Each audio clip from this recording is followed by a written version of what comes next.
Et bonjour à tous et bienvenue dans cette nouvelle vidéo. Cette semaine, on va voir comment sauvegarder un Mac, en l'occurrence ce petit MacBook Pro, sur un NAS Synology. La première étape, c'est bien entendu de se connecter sur son NAS et d'aller dans le panneau de configuration ou contrôle panel en anglais. Ensuite, on va aller dans les services de fichiers. On va attendre que ça charge un peu et on va vérifier que le protocole AFP soit bien coché et activé. Donc maintenant qu'on a activé notre service AFP, on va pouvoir aller créer un nouveau dossier. Donc on va venir cliquer sur Create ou Créer. On va appeler ce dossier par exemple Time Machine, si on veut l'appeler Time Machine. On peut le cacher, donc ça peut être pratique, c'est-à-dire que quand on va se connecter avec un compte, même s'il a accès à ce dossier, le dossier va être caché par défaut. Ça évitera à des gens, sans faire exprès par exemple, de poser des documents ou des dossiers dans ce dossier partagé. Donc moi je vous conseille de le laisser caché.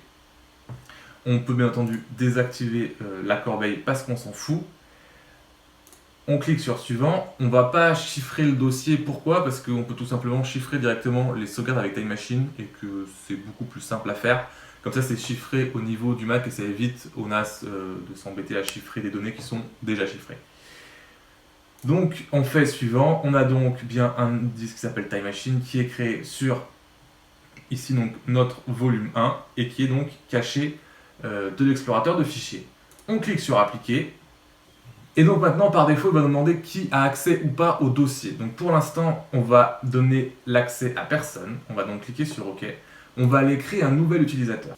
Et donc pourquoi est-ce qu'on va créer un nouvel utilisateur? Tout simplement parce que si on ne crée pas de nouvel utilisateur et qu'on n'est qu'avec un compte administrateur, on ne va pas pouvoir mettre de quota à l'utilisateur sur le dossier.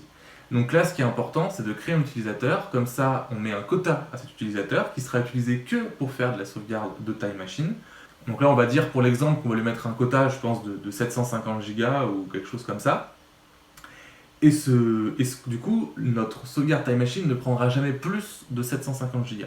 Alors que si on ne met pas de quota et que notre NAS fait 20 Tera, il va prendre au bout d'un moment les 20 Tera. Donc je vous conseille fortement de mettre un quota à votre utilisateur qui sera utilisé pour la sauvegarde de Time Machine.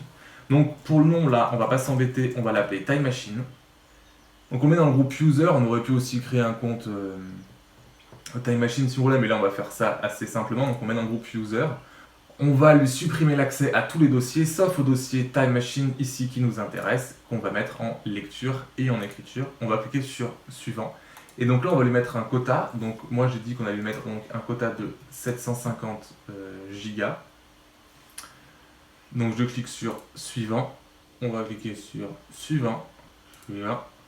Et on applique les changements. Maintenant que notre dossier Time Machine est créé, on va aller dans les services de fichiers, puis dans Avancer, et on va tout simplement donc autoriser bien sûr le bonjour de Time Machine via SMB. On peut aussi l'activer via AFP, ça c'est vous qui voyez. Voilà, et donc ensuite on va venir sélectionner Set Time Machine Folders, et donc là on va sélectionner tout simplement notre nouveau dossier qu'on a créé qui s'appelle Time Machine. On va cliquer sur appliquer, on clique ici sur appliquer, et maintenant on va se retrouver directement sur le Mac à sauvegarder.